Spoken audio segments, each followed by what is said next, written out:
My name's Michelle, and it all started when I was just a kid, 8 years old. My parents split up, and suddenly, I was living with my grandparents. Dad moved to another state, called a few times, then poof, vanished completely after a couple of years. Mom married some loaded businessman and jetted off to Europe. I remember the day Mom left. She hugged me tight, tears in her eyes. "I'll visit, baby. I promise," she said. I believed her. Kids are stupid like that sometimes. For a while, she kept her word. She'd sweep in once a year, always on my birthday. No husband, no new baby. Yeah, I forgot to mention, Mom had another kid. A sister I'd never met. But Mom would show up, arms loaded with gifts, smelling of expensive perfume and full of stories about her fabulous new life. Life went on. I went to school, made some friends, tried to be normal. But there was always this hole, you know? This empty space where my parents should have been. Grandpa and Grandma did their best to fill it.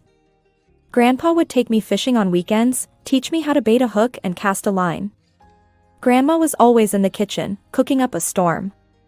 She'd let me help, teaching me her secret recipes. But when I turned 13, Grandpa got sick.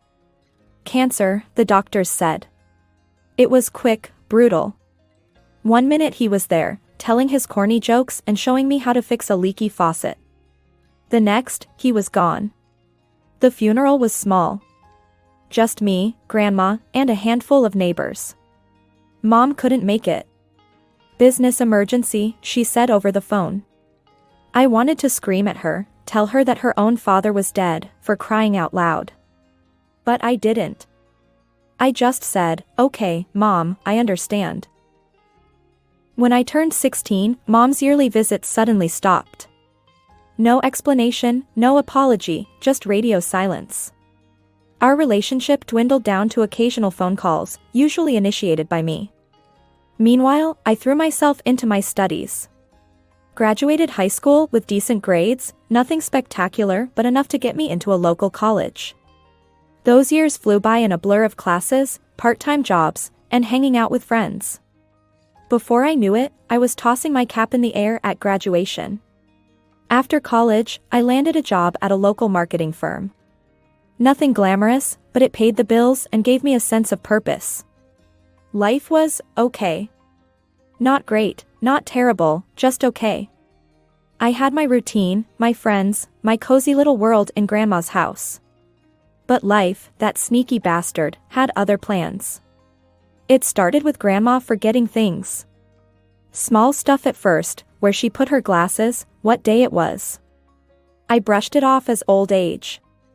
But then it got worse. She'd forget to turn off the stove, wander out of the house in her nightgown. The diagnosis came like a punch to the gut, Alzheimer's. I tried my best to take care of her, but it was hard. Watching the woman who raised me, who was my rock, slowly slip away, it was hell. The day she died, I was holding her hand. She looked at me, really looked at me, for the first time in months. "Michelle," she said, her voice barely a whisper, "I love you, sweetheart." And then she was gone. I called Mom, choking back tears. "Mom, Grandma's, she's gone." There was a long pause on the other end. "Oh, Michelle," she finally said, her voice oddly flat. "I'm so sorry. I can't get away right now.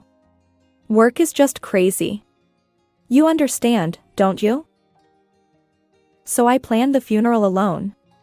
Picked out the casket, arranged the flowers, wrote the eulogy. The service was small, just like Grandpa's. As I watched them lower the casket, I felt more alone than ever. After the funeral, I went back to Grandma's house, my house now, I guess. It felt too big, too empty. But I couldn't bear the thought of leaving. This was my home, filled with memories of the two people who'd raised me. Life went on. I threw myself into work, trying to fill the void Grandma left behind. Months passed, then a year, then 2. Then, out of the blue, Mom called. "Michelle, darling," she chirped, sounding oddly cheerful. "I have wonderful news. Your sister's coming to America for college." Isn't that exciting? I blinked, caught off guard. Yeah, I guess. That's nice. Here's the thing, Mom continued, her voice taking on that syrupy sweet tone she used when she wanted something. She wants to go alone, but I'm worried about her. I was hoping she could stay with you. I felt my stomach drop. Mom, I don't think. Now, Michelle, she cut me off, her voice suddenly sharp. Let's not forget who that house really belongs to. I'm the direct heir, you know. I've been very generous letting you live there. The least you could do is look after your sister. I felt like I'd been slapped. But Grandma left the house to me, I said weakly. She wrote a will. Mom laughed, a cold sound that sent chills down my spine. Oh, sweetie. You don't understand how these things work. Trust me, I could claim that house if I wanted to.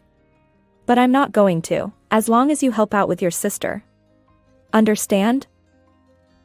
My mind was reeling. Could she really take the house? I didn't know enough about inheritance law to be sure. And the thought of losing my home, the last connection I had to Grandma and Grandpa. The day my sister arrived felt like the beginning of the end. I stood at the airport, holding a sign with her name, Chloe, feeling like an idiot. I'd only seen her in Mom's Facebook photos, always dolled up and posing like a model. I figured I'd spot her easily. Boy, was I wrong. I almost missed her when she strutted out of the arrival gate. This girl looked nothing like the sister I'd seen in pictures. She was, well, perfect. Too perfect. Like someone had ordered her from a celebrity lookalike catalog. Chloe? I called out, uncertain. She turned, her oversized sunglasses perched on a nose that was definitely not the one I'd seen in older photos. Oh my God, you must be Michelle, she said, her voice dripping with disdain. As she got closer, I could see the work she'd had done. Lips pumped up like life rafts, cheekbones that could cut glass, and a body that screamed at plastic surgeon's magnum opus. I felt like a potato next to her. As we waited for a porter, because apparently, that was a thing now, Chloe started rattling off demands like she was reading from a 5-year-old's Christmas list. So, like, in Europe, we have this amazing housekeeper who does everything. And a cook. You've arranged for that, right? She didn't wait for an answer. And I'll need my own car. Nothing cheap, obviously. Maybe a Mercedes. I stood there, mouth hanging open. Was this girl for real? Chloe, I said, trying to keep my voice level, I work a regular job. I can't afford. She cut me off with a wave of her manicured hand. Ugh. Whatever. Mom will take care of it. Let's just go already. We made it to the parking lot, and I led her to my car, a beat-up old Honda that had seen better days. Chloe took one look at it and lost her mind. What kind of squalor is this? Each word was like a slap. You expect me to ride in that thing? Before I could respond, she whipped out her phone. Mom? Yeah, It's me. You will not believe what Michelle is trying to make me ride in. It's practically a death trap. Huh? Yeah. Okay, love you too. She hung up and turned to me, a smug smile on her face. Mom's arranging for a car service. You can take that rust bucket home yourself. An hour later, Chloe's fancy town car pulled up in front of Grandma's house. As soon as we stepped inside, Chloe's dramatics reached new heights. Ugh. It smells like old people and mothballs in here, she shrieked. This is, like, a health hazard or something. We need to throw everything out and start over. I watched in horror as she stomped through the house, criticizing everything from the worn carpet to the family photos on the walls. When she reached my bedroom, she tossed her designer bag on the bed. This room's mine now. You can sleep. I don't know, wherever. The couch maybe? I stood there, speechless. This was my room. My sanctuary. The place where I'd cried myself to sleep after Grandma died, where I'd celebrated getting my first job, where I kept all my memories. But looking at Chloe's face, I knew arguing would be pointless. This girl was used to getting her way, and she'd make my life hell if I refused. A week after Hurricane Chloe made landfall in my life, I came home from work to find a shiny new Mercedes parked in my spot in the garage. My beat-up Honda had been unceremoniously shoved onto the street. "What the hell?" I muttered, stepping into the house. Chloe was sprawled on the couch, scrolling through her phone. She didn't even look up. "Oh, that's my new car. Mom got it for me. Your piece of junk was taking up valuable space." The next day, I thought I'd seen it all. I was wrong. I came home from work, exhausted and looking forward to a quiet evening. Instead, I walked into chaos. The house was filled with strange men in overalls, carrying out furniture and bringing in new pieces I'd never seen before. I found Chloe in the backyard, sipping a cocktail and supervising the mayhem like a pint-sized dictator. "Oh, you're home," she said, not bothering to look at me. "Don't worry, I've got everything under control. This dump needed a major overhaul." I told Mom it was unlivable, and she agreed. "You should be thanking me." I watched in horror as workers carried out Grandma's old rocking chair, the bookshelf Grandpa had built by hand, the coffee table where I'd done my homework for years. "Stop," I cried. "You can't throw those out." But it was too late. I could only watch helplessly as my memories were tossed into a dumpster. That night, I called Mom, tears streaming down my face. "How could you let her do this?" I sobbed. "This is my home." There was a long pause on the other end of the line. When Mom spoke, her voice was cold. "Let's get one thing straight. That house belongs to me. I'm the rightful heir, and I'm letting you live there out of the goodness of my heart. If you can't appreciate that, maybe we need to reconsider this arrangement." I felt like I'd been punched in the gut. You wouldn't. "Just be grateful and keep quiet," Mom snapped. "And for God's sake, try to be nicer to your sister. She's doing you a favor." The line went dead. I sat there, phone in hand, feeling like my whole world was crumbling around me. The renovation lasted 2 hellish weeks. I came home every day to find more of my life erased, replaced by Chloe's idea of fashion. The warm, cozy home I'd grown up in was transformed into something out of a sterile design magazine. When it was finally over, I stood in the living room, feeling like a stranger in my own house. The familiar floral wallpaper was gone, replaced by stark white paint. Grandma's comfy old sofa had been swapped for a sleek leather monstrosity that looked about as comfortable as sitting on a rock. The family photos that used to line the walls were nowhere to be seen. As I retreated to my new room, the smallest bedroom, since Chloe had claimed the master for herself, I couldn't shake the feeling that I was losing more than just furniture. I was losing my connection to Grandma and Grandpa, to the life I'd built here. Just when I thought things couldn't get any worse, Chloe decided to turn our house into party central. It started small, just a few friends over on a Friday night. But soon, it was like living in a nightclub that never closed. Every weekend, sometimes even on weeknights, the house would fill up with Chloe's college buddies. They were all cut from the same cloth as her, rich, entitled, and looking down their noses at everything and everyone they deemed beneath them. Which, apparently, included me. One night, I overheard Chloe talking to one of her friends in the kitchen. I wasn't eavesdropping, I swear. I was just trying to grab a quick snack before retreating to my room to escape the chaos. "Who's that?" I heard a girl ask. "She looks kinda old to be here." Chloe's laugh was like nails on a chalkboard. "Oh, that's just Michelle. She's like this distant cousin or something. Mom lets her work here as a maid." I slammed the fridge shut, not caring if they heard me.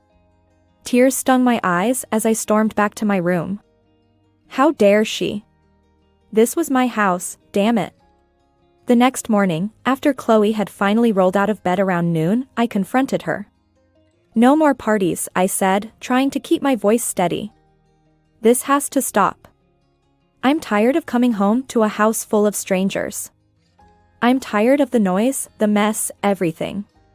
She rolled her eyes. "God, you're such a buzzkill. No wonder you don't have any friends." This isn't about friends, I said. The neighbors are complaining. There are families with kids next door, elderly people who can't sleep because of your noise. Not my problem, Chloe shrugged. They should move if they can't handle a little fun. I was about to really let her have it when the doorbell rang. It was Mrs. Johnson from next door, looking tired and frustrated. Michelle, dear, she said, I hate to be a bother, but these parties, they're getting out of hand. Last night, someone threw up in my rose bushes. I felt my face burn with shame. I'm so sorry, Mrs. Johnson. It won't happen again. I promise. As soon as I closed the door, I turned to Chloe. That's it. No more parties. I mean it. The next day, I got a call from Mom. I should have known Chloe would go running to her. Michelle, Mom's voice was sharp. What's this I hear about you trying to control your sister? I took a deep breath. Mom, it's not like that. The parties are out of control. The neighbors are complaining. The neighbors? Mom cut me off. Who cares about the neighbors?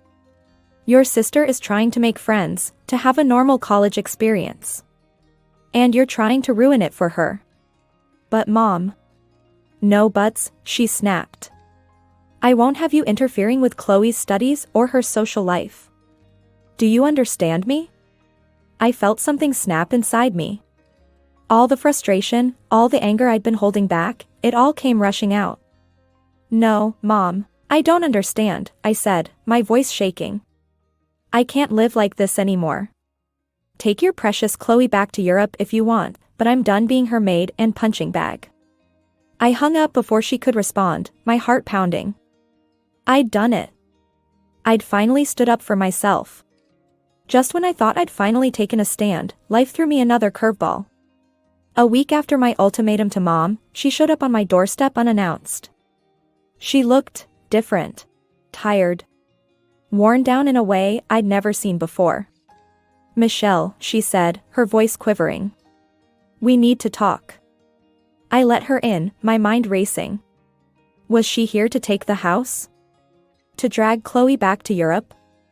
Instead, she dropped a bombshell that left me reeling. I'm sick, Michelle, she said, tears welling up in her eyes. The doctors, they don't think I have much time left. I felt like the floor had dropped out from under me. What? Mom, what are you talking about? She went on to explain about some rare disease, using medical terms I didn't understand. But the gist was clear, Mom was dying. That's why I need you, sweetheart, she said, gripping my hand. Chloe, she's going to need someone when I'm gone. Someone to guide her, to be there for her. I need to know she'll have you. If you do, well, I'll make sure you're taken care of too. The house will be yours, free and clear. I blinked. But, the house is already mine. Grandma's will. Mom waved her hand dismissively. As Grandma's daughter, I'm the primary heir. I could claim at least half the house if I wanted to. My head was spinning. I need time to think, I stammered. Mom nodded, wiping away a tear. Of course, dear. I'll be here for a couple of days. We can talk more. Those 2 days were surreal. Mom fawned over the renovations Chloe had done, praising her exquisite taste at every turn. I was silent, afraid to say something rude about it. But the weirdest part was Chloe's behavior. It was like someone had flipped a switch. Gone was the party girl, replaced by a perfect angel who helped with dishes and spoke in a sickeningly sweet voice. She even offered to make dinner one night, though I noticed she ordered takeout and tried to pass it off as her own cooking. Mom ate it up, literally and figuratively. See how thoughtful your sister is, she cooed. You two are going to be so good for each other. I wanted to scream. Couldn't Mom see through this act? But every time I opened my mouth to protest, I remembered Mom's words about the house. About her illness. Could I really risk losing everything? On the last night of Mom's visit, she cornered me in the kitchen. Have you thought about what I said? She asked, her eyes pleading. I took a deep breath. Yes, I said finally. I'll try for you. Mom's face lit up. She pulled me into a hug, something she hadn't done in years. Thank you, sweetheart. You don't know what this means to me. I can go back to Europe knowing Chloe will be in good hands. The ink had barely dried on Mom's departure when Hurricane Chloe made her grand return.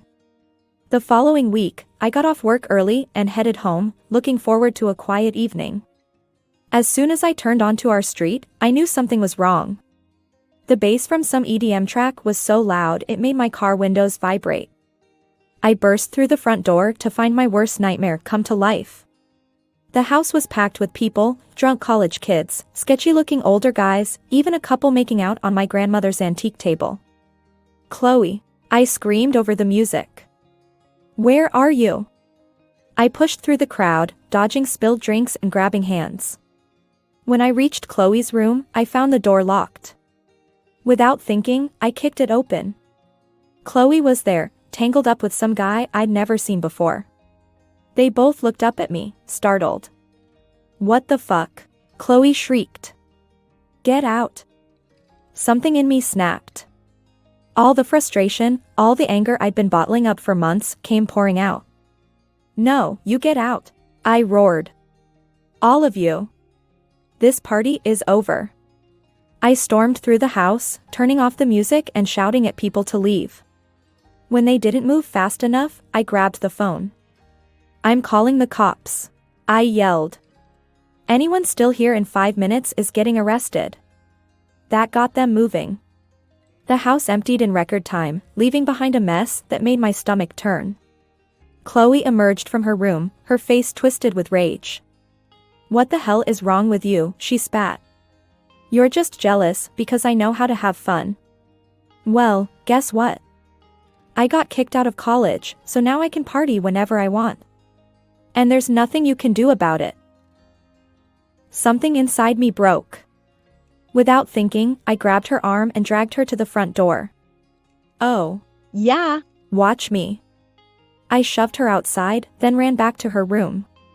I grabbed armfuls of her designer clothes and threw them out onto the lawn. You want to party? Go party somewhere else. I screamed, my voice hoarse. By now, neighbors had gathered, drawn by the commotion. I could hear Mrs. Johnson's voice, saying something about how it was about time I stood up for myself. But I didn't care about the audience. I was beyond caring about anything. I was still sitting on the floor, my back against the front door, when my phone rang. Mom's name flashed on the screen. I took a deep breath and answered, bracing myself for the storm. How dare you? Mom's voice crackled through the speaker, shrill with anger. Chloe just called me in tears. You ungrateful little reptile, after everything I've done for you. I cut her off with a laugh. A real, genuine laugh that bubbled up from somewhere deep inside me. Everything you've done for me? I said, my voice surprisingly steady. That's rich, Mom. Really rich. Don't you take that tone with me, young lady, Mom snarled. I'll remind you that I'm the rightful heir to that house. I can take it away from you with a snap of my fingers. I felt a smile spread across my face. No, Mom, you can't. I talked to a lawyer yesterday, Grandma's will is ironclad. She left everything to me. Not you, not Chloe. Me. And there's nothing you can do about it. I heard Mom take a shaky breath. When she spoke again, her tone had changed completely. Now, Michelle, let's not be hasty. I'm sure we can work something out. If you take Chloe back, I'll make it worth your while. I have property in Europe, a villa by the sea, a vineyard. It could all be yours. I thought about it for a moment. A villa by the sea did sound nice. But then I remembered the peace I'd felt in the moments after I'd kicked Chloe out. The relief of finally standing up for myself. No villa was worth giving that up. Thanks, but no thanks, I said firmly. Grandma left me her savings. It's more than enough for me to live comfortably. I don't need or want anything from you. I hung up and immediately blocked both her number and Chloe's. As I sat there in the quiet house, I felt a weight lift off my shoulders. For the first time in years, maybe for the first time ever, I was truly free. The next few weeks were a whirlwind of activity. I threw myself into cleaning up the mess Chloe had left behind, both literally and figuratively. I repainted walls, scrubbed floors, and slowly began to reclaim my space. One day, as I was chatting with Mrs. Johnson over the fence, she mentioned something that made my heart skip a beat. "You know," she said casually, "I saw some furniture at the flea market last week that looked just like your grandmother's old pieces. It was a shame to see it there, but I figured you must have sold it during the renovation." I thanked her and raced to my car. An hour later, I was wandering through the flea market, my heart pounding. And there they were, Grandma's old rocking chair, the bookshelf Grandpa had built, even the coffee table where I'd done my homework for years. I bought them all back for a fraction of what they were worth to me. The vendor looked at me strangely as I hugged the rocking chair, tears in my eyes, but I didn't care. Over the next few days, I transformed one of the spare bedrooms into a replica of Grandma's old living room. As I arranged the familiar furniture, hung the old family photos back on the walls, I felt like I was rebuilding more than just a room. I was rebuilding my connection to my past, to the people who had loved me unconditionally. Months have passed since then. The house is quiet now, peaceful. Sometimes, when I sit in Grandma's rocking chair, reading a book or just enjoying the silence, I think about everything that's happened. About Mom and Chloe and the life I thought I wanted. I won't pretend it doesn't hurt sometimes, knowing I've cut ties with the only family I had left. But then I look around at the home I've reclaimed, at the life I've built for myself, and I know I made the right choice.